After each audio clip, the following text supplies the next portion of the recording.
Bonjour à tous et bienvenue sur ma chaîne La Danse des Saveurs. Je vous propose aujourd'hui le mets national égyptien, ou en tout cas le mets le plus populaire dans la ville du Caire, le koshari. C'est un mets nourrissant, réconfortant et économique, et en plus c'est vegan. Pour les ingrédients, il vous faudra d'abord 2 tasses de macaroni courts comme ceci, puis vous pouvez ajouter d'autres types de pâtes comme des penne et des spaghettis, mais vous pourriez aussi continuer avec d'autres petites pâtes comme ceci, une tasse supplémentaire.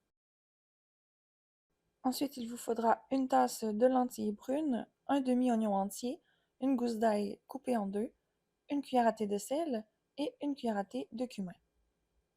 Pour le riz, il vous faudra une tasse de riz, un tiers de tasse de vermicelle et 2 cuillères à soupe d'huile.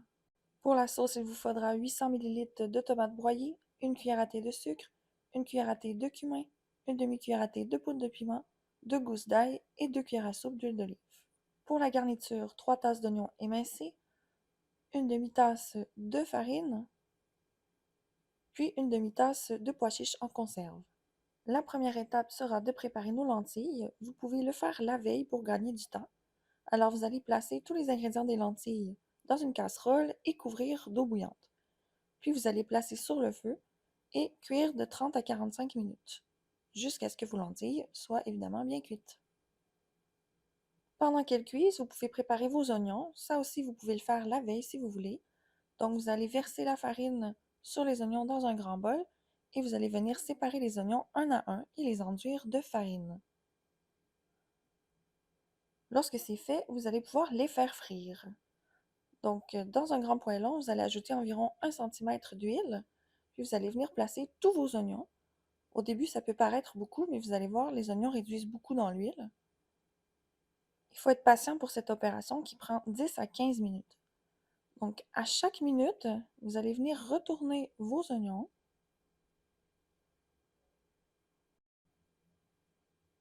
Après une dizaine de minutes, vous devriez commencer à avoir un vrai changement de couleur. Et là, les choses s'accélèrent.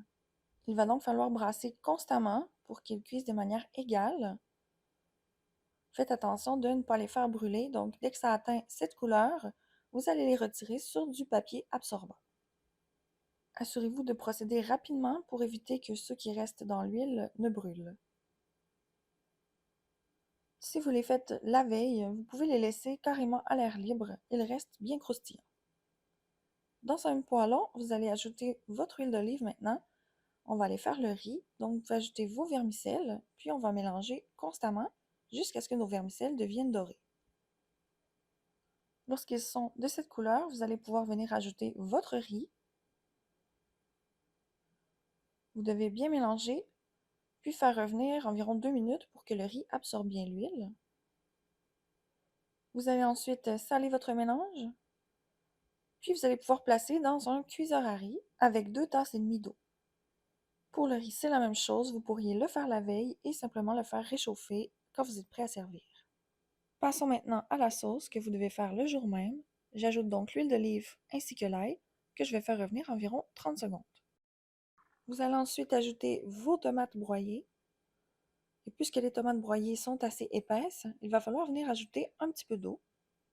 Donc je vais d'abord bien mélanger avec l'ail, puis je vais ajouter une toute petite quantité d'eau, rebrasser, puis réajuster jusqu'à ce que j'arrive à cette consistance. Je vais ensuite couvrir et porter à ébullition, et lorsque j'atteins l'ébullition, je vais ajouter mes épices. Je vais bien mélanger, puis je vais laisser mijoter ma sauce à feu doux et à couvert pendant une vingtaine de minutes. Si vous préparez tout en même temps, vos lentilles devraient être prêtes à ce stade. Donc je les égoutte et je viens les placer dans un grand plateau. Je vais bien les répartir, puis je vais retirer les tranches d'oignon et d'ail. Et je les répartis bien parce que je veux les faire déshydrater un petit peu. Si vous avez la fonction déshydrater sur votre air fryer, c'est vraiment la meilleure façon de procéder. Sinon, vous faites simplement saler puis vous laissez à air libre pendant que vous terminez. Après 20 minutes, ma sauce est prête. La touche finale, c'est d'ajouter un peu de l'huile de la friture des oignons. Donc, je vais ajouter environ un huitième de tasse et bien mélanger. Puis, retirer la sauce du feu pour plus tard. Je vais ensuite préparer mes pois chiches. Donc, je vais ajouter un peu de sauce tomate, un peu d'eau, un peu d'huile de friture, bien mélanger et faire bouillir une dizaine de minutes, puis retirer du feu. L'étape finale juste avant de servir, c'est de préparer les pâtes. Donc, je commence par les penne et les spaghettis parce qu'ils prennent plus de temps. Puis après 3-4 minutes, j'ajoute mes macaronis. Je mélange bien, le tout dans beaucoup d'eau et n'oubliez pas de mettre du sel. Ensuite, je vais égoutter le tout. Puis je vais venir placer dans un grand bol. Et encore une fois, je vais venir ajouter un peu de l'huile de la friture de mes oignons pour éviter que les pâtes ne collent entre elles. Ça ajoute aussi un peu de saveur. Donc je vais mélanger tout ça. Puis je vais être prête à passer au service. Alors voilà, comme vous pouvez le constater, il y a plusieurs étapes. C'est pourquoi vous pouvez faire la recette en 2 jours. Moi, j'ai tout fait la même journée. En Égypte, c'est toujours servi avec une sauce à base d'ail et une sauce piquante. Alors pour l'huile piquante, vous pouvez simplement mélanger de l'huile des oignons, un peu de la sauce tomate et de la poudre de piment et faire revenir 2 minutes. Pour la présentation, vous pouvez placer les pâtes dessous, le riz ensuite, les lentilles par-dessus, la sauce et vous couvrez de pois chiches et d'oignons frits. J'espère que cette recette vous a plu. N'oubliez pas de vous abonner à ma chaîne pour d'autres recettes.